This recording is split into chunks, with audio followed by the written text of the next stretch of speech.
Hello guys, and welcome back to another episode with Just Vanning It. Guys, this week what are we doing? We are going to chat about navigating our travel around Australia using apps. Let's jump straight into it.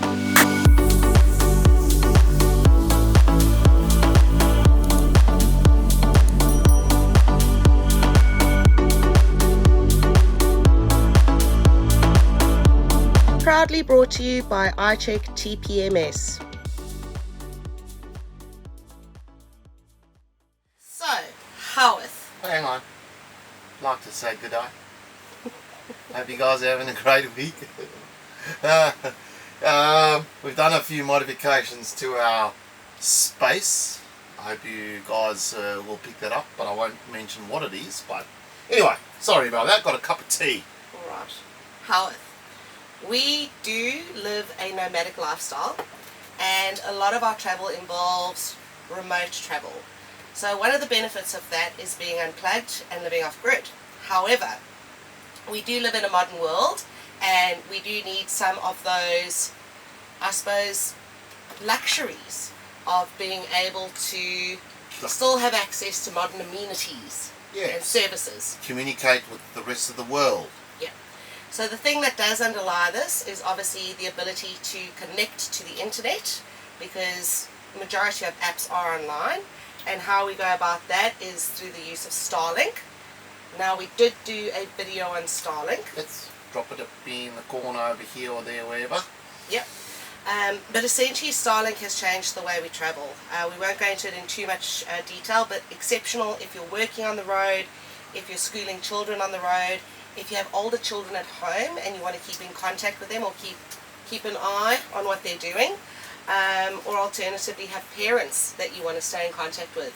Yes, Derek? Thank you. We actually just met a wonderful couple when we were at Quabba Blowholes when our Starlink was down because I drove over the cable. They actually borrowed us their Starlink, and the reason why they've got Starlink is so that, like Sue said, is that they can keep in communication with their elder kids at home while they out running around Australia enjoying what we do. And so it's not always about being able to access the internet, it's also to be able to access like family, friends and stuff like that. Now we know that Starlink is not a have to have, it is a lot of money. It's $174. I'll just touch on that. We've worked it out, that's up here, we're in around the Exmouth area. If we stay in a caravan park, it's $65 a night, so that's 3 nights in a caravan park realistically. And for us that want to be off grid, well, there's our money, so we don't have to be in a caravan park. Absolutely. And being connected to internet allows us to utilize what we believe are really useful apps on the road to help you navigate your travels around Australia. So the first one is, and we get asked this question a lot, how do you receive posts on the road? Now this is very important to Derek, because Derek likes to online shop a lot. Okay. And essentially what I like to order lures. No, I'm only just kidding. No, we only order stuff that's for our day-to-day living, you know. Yeah. Stuff that we can't get in the area or post, or like now, like just recently, our like bank cards, you know, will expire and stuff like that. So things like that. Passport. I've had to do a passport renewal. Yep. That requires post, and then, you know, the reality is that we can't always access what we need in the area, so we do have to buy it online and have it posted through to us. How do you use it? Now, I think Derek's going to do a very clever thing here. I don't know, because I'm not a technology buff, but I think he's going to do like a screen recording and drop it in somewhere on the screen. Well, if I just shift over, I'll put it on this side here, because then it doesn't cut us out. So how it works is you obviously create your account. You then find a post office that participates in something called Parcel Collect. So it's the Parcel Collect feature that you're after. Once you know which post office is nearest to you that you're going to collect your parcel from, you actually add it on your app, and what it does is it gives you a unique Parcel Collect number as well as a postal address that you can send on or use as your delivery address. It actually tracks your parcel as well, so it'll send you a notification once it actually arrives at the post office. It also provides you with a QR code, so you can take your phone in with your QR code, hand it over the counter. They can actually scan your QR code and bring your parcel out for you. So absolutely superb, brilliant. We use it all the time. The second one, and we'll both chat through this because there are a number that we've used over the 3.5 years on the road, but it's actually finding campsites and how we identify which campsites we're going to stay in, which one suits you, which one suits us, and there are a couple of different apps that we've used for it. So currently we're using Campedia. Now the benefit about Campedia is that it's a free app to download, and essentially what it does is it allows you to search campsites and allows you to use filters. So you can actually... we're not going to lie, like we used to use Wikicamps. Wikicamps, we paid $10 for it. I don't know, I think it's still a $10 once-off subscription or $10 a year now. I've heard some stories about it. We don't specifically use it anymore. Campedia works almost the same way, to be fair. Gives you points of interest, dump points, water points, campsites, free camps, low cost, all of that kind of stuff. So you can also still filter Campedia like you did in Wikicamps. Now, recently Wikicamps was down. Yes, don't know why. They did an update on the app. A lot of people saying that they lost their travel maps and stuff like that, or some will be getting them back. Trip plans, Trip plans or whatever. You can do the same in Campedia. And Campedia actually offers a whole heap more. We're going to possibly do a whole episode on just Campedia and what you can actually do with it. It's quite nice if you're traveling in a convoy and stuff like that. Well, maybe what we'll do is we'll get into another Wednesday episode for Campedia, but it's free. You can, like Sue was saying, you can filter it. You can see whether you like dogs, water points, and Wi-Fi, reviews, and fires. the same thing as Wikicamp. The other thing that we use is we do use Hipcamp. So Hipcamp don't have an app. You've got to go online. They do. Do they? Yeah. When do they get an app? This is why I'm not allowed to run the technology.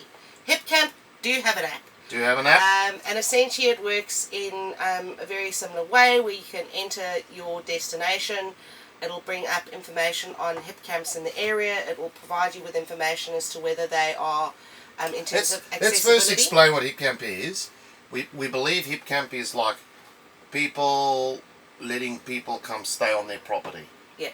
So people with like big sort of acreages and stuff like that, they register through the Hipcamp, and you can go and you can stay on people's property. They'll clear a paddock, or some people have actually taken it to another level and actually, I mean, we've stayed at a few that actually they clear the area right by the creek on their property, and then they will charge you a fee. And generally what Hipcamps we've stayed at is generally there's no water or power or anything. You've got to be self-contained again.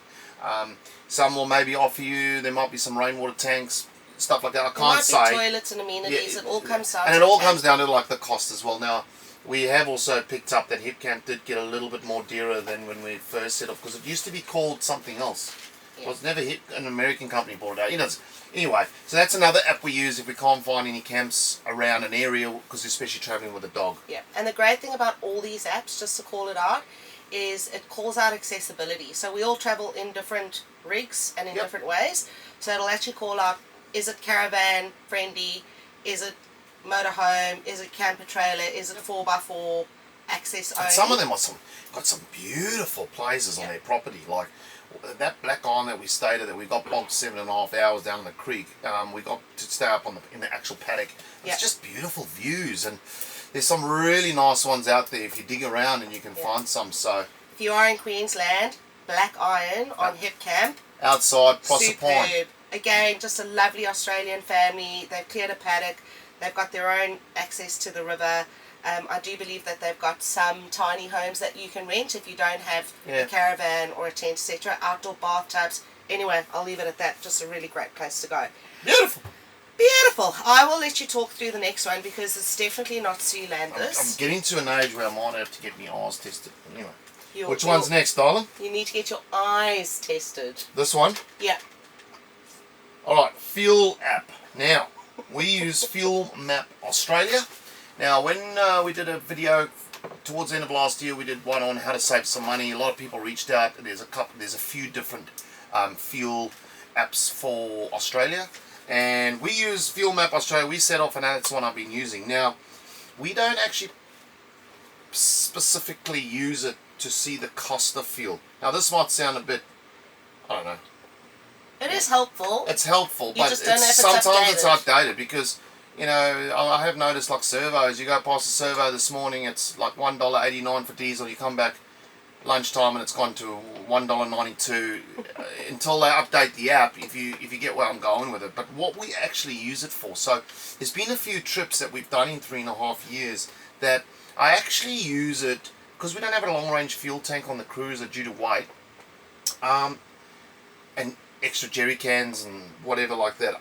I actually plot it out. So for instance, here we go, like we did the Cape, we've done sort of the Oodendata track up the centre, when you have never done it before. The Nullarbor. I worked out, I know sort of the worst case scenario kilometres I'll get on a tank of fuel. And I worked it out, I could say, across the Nullarbor, and I actually could see that fuel was available, and that's how we crossed the Nullarbor, because I knew that I could go maybe every second roadhouse to get fuel. If it's, I mean, one, we always get told that the border town or whatever it is dear. I went 10 kilometres down and it was like a hell of a lot cheaper. Now, that was the case when we were crossing over. The fuel app, unfortunately, has to work on internet. So I would, when we have internet, or get the Starlink up, or if you don't have Starlink, if you're in a town where you've got internet, you can actually sit down and work it out, and you can say to yourself, like, okay, so I can make this roadhouse, that roadhouse, etc., and then you can make your way there. So because you don't want to run out of fuel on the road. So that's actually what I actually mainly use that fuel app, the Fuelmapaustralia app for, and then cost. There's been times that I've looked at the price and got there and it has been a bit higher or even a bit less. It's a win-win situation on that app. Next app. Alright, we touched I think on this. He's trying to read my handwriting.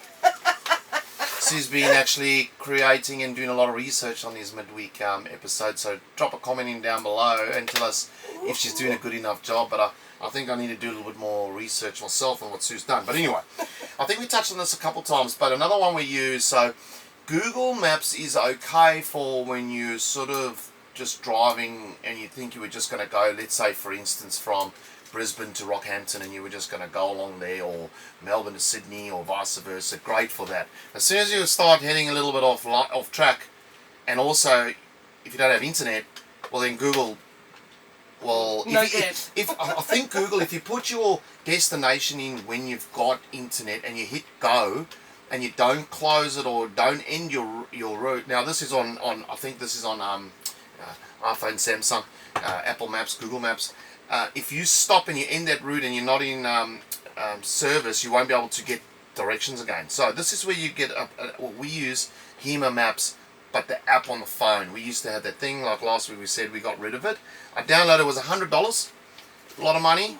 But if you're not going to be going off the beaten path, like Cape York, across the Gulf, the Gib, the Oodendata track up through the Flinders, it gives you all these little nice little tracks that you can go, and it actually follows you live. You don't need to be connected to the internet, I do believe. I haven't used it in a while, but going up the Cape, I don't think it, and it actually follows you, and you can actually click a dot and it recorded our whole trip up the Cape and back down, and in kilometers, your height, what do you call it, altitude, and all of that kind of stuff. So yeah, if you don't want to buy the actual Hema system for $650 or $750, you can get the app. I use a good old paper map. Yeah, no, there's nothing wrong with that. A lot of people have been asking too, so I paid for this, by the way. I didn't get given this, or I'm not sponsored by any means. I use a phone cover by Quadlock. Now, you must probably seen it around. I get a lot of questions because we went all the way up the Cape, and the only time it fell off my windscreen was when we were up in the Cape, and I had the car parked all day in the sun, and it got like 45 degrees. The suction cup dropped off the screen. But all the way up the Cape on those corrugations last year, they were pretty bad. That thing just stuck on the windscreen, and it sits there so good. And then if my phone is, wherever you position it on your windscreen, I can see the Hema Maps and I can see what's going on. So that, if anyone's wondering, we use Quadlock. It's the best phone holder thing on my car that I've ever had, especially over corrugation dirt. Disclaimer: no sponsor. No sponsor. Unfortunately, no discount code. Hang on, I've got okay. I've got another app. When do you speak? Next. I think you've done me. Alright, another one is, a lot of people think like, why? But we use a weather app called Willy Weather. I've used it for about 8 years in Australia when we lived in Brisbane for fishing. We use this. It's a free app. This one, the Fuel Map as well, sorry, was free. Hema was paid, so I forgot that. Sorry, dear. We use the weather for planning. And also for fishing. Rain, wind. Willy app will actually give you notifications in the top corner if there was a storm to come or cyclones or stuff like that. So I use the weather that. warnings. Yeah. So we use that, and then, you know, if it's actually currently raining where we are, and everyone was worried about the wind. Everyone looked up the window and said it's a beautiful day. Guys, honestly, in the next few weeks, we've got an awesome episode coming up from where we are now, boating. I went out boating yesterday. Unfortunately, Sue couldn't come boating, but I took Greg from Campedia on the boat, and man, oh man, was good. And everyone was watching the wind for today, which is the next day, and everyone was like, it's going to be good tomorrow, but we didn't look at the rain. And anyway, it's been raining. So Derek uses Willy Weather, and he flicks the old Willy every day to check what the weather's doing. It's a PG channel. And the reason for that is so obviously today I looked at the rain, and it's raining again a little bit, like it's come over again. There's obviously a little bit of a thing going over the top of us here. Cloud?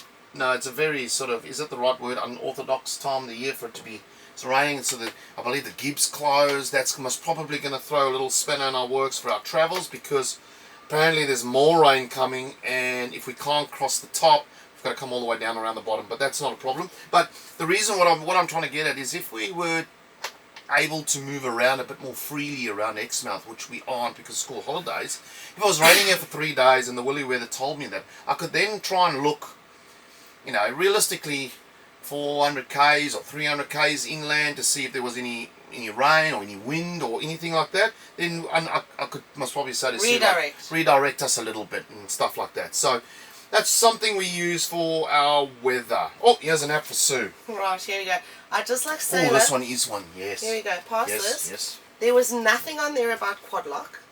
There was nothing on there about boating and fishing and great weather, but appreciate your little impromptu I'll have a chat. This is why they end up being 30-minute episodes. Sorry. They're actually structured to be 15. Right, next app, and this one is, I find it incredibly healthy. So one of the challenges being on the road is how you access doctor's consultations, because old Dr. Smith isn't necessarily on the corner or accessible for you.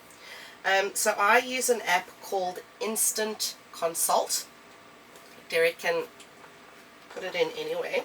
And essentially what it is it's access to online health consultations. So essentially what you do is you register on the app, you open it up, you book a consultation. There's generally anything from like a 3-minute to a 20-minute wait, or you can pre-book for a future period, like 2 or 3 hours away. And you have an online consultation with a qualified ARPA registered doctor. So tick the box, you want to make sure they're registered before they give any health advice. And essentially they can provide you with, and this is what they really specialize in, is prescriptions, medical certificates, referral letters, pathology and radiology requests. If you're not feeling well, yes, please go see a proper doctor. This is not if you're having, you've broken your leg or anything like that. If you're unwell and have a medical emergency, obviously either call 000 or go to an emergency room and get, face-to-face assistance. But this is for things planning. So I use it to get a monthly script on order, and because you need a consultation for that, obviously you can have an online face-to-face consultation on the web, as they say, with a doctor. And they're open 7 days a week, so it's really, really helpful. Yes. Hi. Bobby's here. He's a bit tired. He's been playing with the kids. He's been running amok out here. Oh, he's absolutely obsessed with children. The children aren't so obsessed with him because He likes to nibble toes and fingers, so he gets quite annoying. But there you go. Now, speaking of Bob and great intro, dog sitter apps. If you've got a furry friend on the road and you need to find... Asked this a lot too. Yeah, we do get asked this a lot. There are 3 apps that I use to look for whether it's dog sitting, dog hosting, daycare, overnight visits, or alternatively they do home visits as well, or caravan visits in this state, in this situation. So the first one is Paws. So online you can create your account, you can search suitable sitters in the area that you're looking for, and then you can have either a face-to-face meeting beforehand, or you can just book directly with them.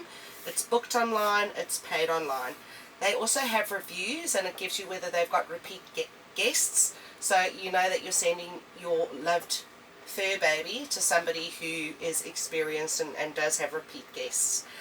The other one I use, which works in exactly the same way, is an Pawshake. So Pawshake, just like Paws, it's got registered sitters that you can get online, search for ones in the area, same process. Thank you to all of you out there, because very recently I've actually been put onto an app called Air, Bark and Bark. Like Airbnb, but Air, Bar and Bark. I thought that was like fantastic. So very recently registered with that, and it's really good for travellers, because a lot of travellers are actually registered on the app. They call it either a finder or a minder. So you're either finding or looking for care for your fur baby, or alternatively you're offering your services to mind pets on a day-to-day basis. And wherever you're at, like, all these little bubbles pop up with sitters in the area, and again they've got a profile. It gives you their cost per hour. You do have to certify or verify who you are on the app as a protective measure. So I, for instance, had to put in my details, and we actually had to take a photo of the car registration and include that as an upload, so that they can find us, I think, if I run away with 400 puppies, which might happen. And that's a free app as well. There you go. So the other thing that can be a challenge on the road is ordering supplies for your loved pet, whatever type of a pet that might be. And I use a company called Pet Circle, as in the shape, circle. And essentially you can jump online, you can order food, accessories, they do flea and worming treatments, they do treats, they do health products, and they also have sort of vet tips and pet tips. So it's a really useful website. I order Bobby's dog food and have that delivered via the Parcel Collect Australian Post app, as well as like his deworming tablets, his flea medication, and you know, now and then I might see like a nice toy that I just add to basket and check out. Yeah, so it's you, love. Oh, you're on it. I get to talk. Yeah, I get to talk. What's this one? Oh, okay, Bobby. Settle down, mate. That's settle all down. right. All right, big boy. Okay, here's one for me. Australian Bites and Stings, free app. Quite a good app to have, but still, like we say, don't always, if it's really bad, go see a doctor. But maybe this might help you in a situation to identify bites and stings, because that's what this app does. It gives you general first aid, gives you creature-specific first aid. So venomous creatures, preparation videos as well, bushwalking safety, and beach safety. So it's really an informational app.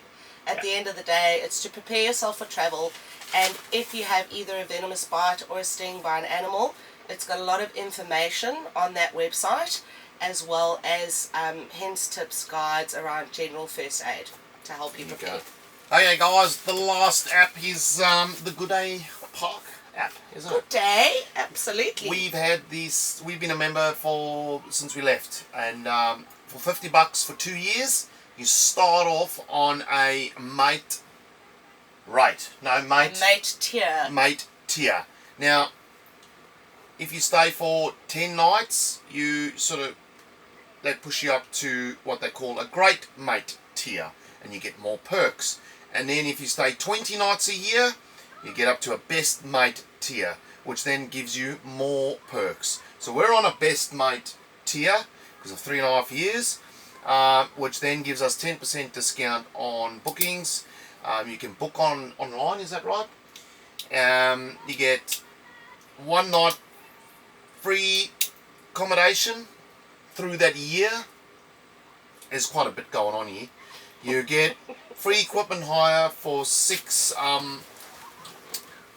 times a year. So Yeah. I don't know what they say equipment, like if there's a fire pit or there's a No, but if you want to buy one of those tricycles and go trundling around the park, shows. or Shows how much I know. if you want maybe the table I think, tennis bats. you should be talking about this app then if you know more.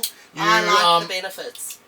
You get I said 1 free night. You get, so depending on the park and availability, you can have an early Or late check-in. early check-in or late check-in. Now, like I said, this all goes on. If someone's on the site that you're booked on and they can leave at 10 o'clock, well, you can't book in before 10. Yeah. But some parks you're only allowed to book in at 2, so you must probably could get in at, say, 12 or 11, only if they allow them at the park. We actually did a late checkout once, and we managed to push that to 12 o'clock. Which is great. Which is great. So you can see where I'm going. Like, if somebody's staying on your site that's a Good Day member and they've asked for a late checkout at 12, you can't get onto that site because you're also a Good Day member. Like, let's be realistic, like until they leave. So it does actually state in their terms and conditions on there. What else does it give us? Free bag of ice at every stay. So important. Who doesn't love a free bag of ice? So it's not a free bag of ice every day. So if you're staying at a park for 3 weeks, you get 1 bag of ice. If I'm staying there for 1 night, I get a 1 bag of ice. Is that correct? Huh? Correct. Yep. And just important to sort of state that those benefits that we have stated are if you're a best mate and you stay for 20 nights or more. Because if you're just a mate or a great mate, obviously some of those benefits don't. I think that 10% discount starts at that mate tier. It's all bookings. If you're a Good Day Park member, have a membership, you get 10% discount on your We'll bookings. throw the link in for the Good Day Park. If you don't know of Good Day Park yet, like, it's a big business. Yeah. There's a lot of parks around the country, but if you don't know it, I'll drop it in the description so you can jump on and you can have a look at the tiers. Yeah. And the reason we have it is because guaranteed you're going to have to go into a park to power up your batteries, refill with water, do your laundry. So why not spend $25 a year to get a discount? You get it back tenfold. Well, when we first started travelling, with Sue's work, without any internet, we had the old cell phone go when we first started. We were running ourselves into a lot of trouble just in our situation with internet. So we would always that's why we got it. We stayed at a lot of showgrounds, etc. And these sort of parks go on and finding internet. Unfortunately, that's just the way we travelled in the beginning. Yeah. But obviously, again, with Starlink, it's opened up a lot of doors. So where we currently are now, we're staying here. We booked in here 13 nights. So. We can try and save some money as well, and it's a great place. I bet you can't wait to see that episode. And also, disclaimer, we are not in we have no association with Good Day Parks. So just to let you know, I do believe that RAC Parks do a very similar I'm sure they all do program. something like that, but I don't know. Well, we just got Good Day Parks anyway. None of this, we're not affiliated with any of these apps. This is just what we have on our phone and pretty much use it day to day. As well. So, guys, that's it. So that's an app wrap. I've been trying to say. What? What was that? Where did that come from? Alright guys, well thanks for watching another episode with Just Vanning It. So that's sort of just a list of the apps that we use that are really helpful to us. If you know of any super helpful apps that we don't use, please let us know about it. That Air Bark and Bark is a perfect example of something that was out there that I just had no idea about. So looking forward to your comments. And Alright, that's a wrap. For myself, Sue and Bobby, thanks for watching. If you haven't already done so, do us a solid. Hit the like and subscribe button below. As I say in every episode, it costs you nothing, but it means the world to us in growing our small channel. And that's what keeps us going. Alright guys, remember, live, laugh, explore. Guys, we'll see you in the next episode. See ya.